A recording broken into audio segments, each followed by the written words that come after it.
today we're reviewing the Altec Lansing inMotion compact dock. Very, very slim look, first impressions, very slim profile, very nice, very 80s retro look. Just the colours they've used, and even it's got this leather sort of cover over here at the front, which has the logo embossed into it, which really looks cool. And you can flip it open just like that, and it sort of sticks out at the back and acts as a kickstand for the dock to keep it upright. Retails for around about $135, depending where you're buying it, obviously. Let's take a look around the actual device, though. You can see around the front, we've got just the 30-pin dock connector, so this will work with any iPhone, iPod Touch, iPod Classic, any Apple device that supports a 30-pin dock connector should pretty much fit in it. But if you don't actually have a device which supports 30-pin dock connector, around the back there is an auxiliary input, so you can actually plug in any device which just outputs stereo, and you can pretty much just plug it into the auxiliary input, and it also takes AC power, so you've got a cable for that. But as well as that, around the back here you've got you've got a battery compartment which takes 4 AA batteries, so if you don't have any AC power with you, if you're in the park somewhere or traveling on the go, you could just run this device off AC power, battery power, which is really nice. And not most docks that we find these days don't actually have the support for battery power, so that's really nice. At the top here you've actually got 3 buttons. You've got a power button and 2 volume controls to toggle the plus and minus volume controls. One downside I saw to this dock was it didn't actually come with a remote, which is kind of annoying. Even if you're traveling around or in the park listening to music, you don't want to have to get up if you can help it.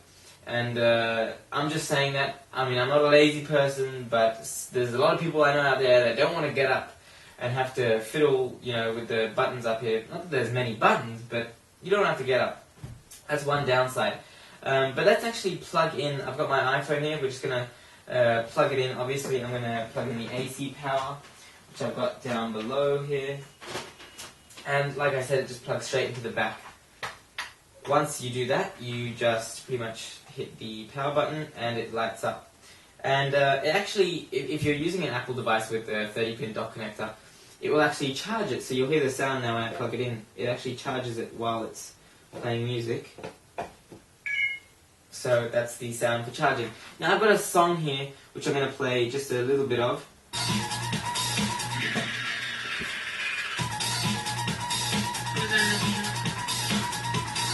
So now, obviously, like I said, if you want to control the volume, you have to do it from up here, so there's no remote. But with that song, it's quite a heavy bass song. There's a lot of bass in the song.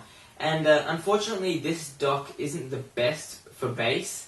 If you've got a lot of techno music or a lot of music where there's a lot of bass, this dock won't really cut it for you. I mean, it's very good at playing.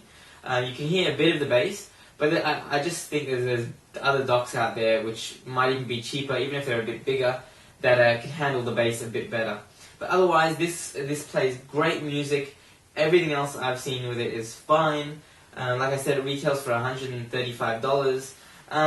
But another awesome thing, since it's actually compact and it's meant for traveling, it actually comes with a lot of these accessories which you can actually clip onto the AC power cable.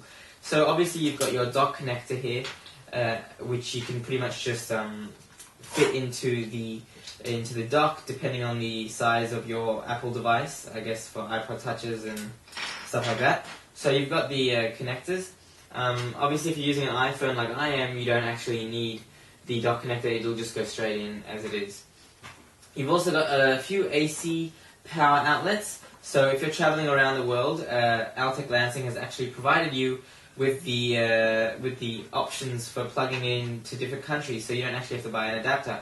You've actually got a US outlet.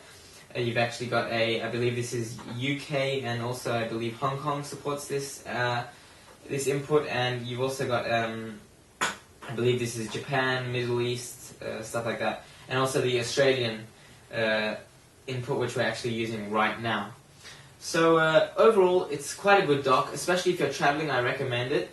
But if it's more for home use, if you're going to look for something more for home use, that isn't really going to be traveling a lot, that you're not going to be moving it a lot around, I'd look into a more, a better dock, maybe a Logitech dock, or even another Altec Lansing dock that we're going to be reviewing soon, which is much bigger, and I bet you it can support some awesome bass. It's about this big, so you'll see that in one of our next reviews. But otherwise, if you're just traveling, I'd say it's a great dock for 135 bucks. Comes with all the accessories you need, so why not? Remember, if you like this video, rate it with a thumbs up, and I really think this is a great dock.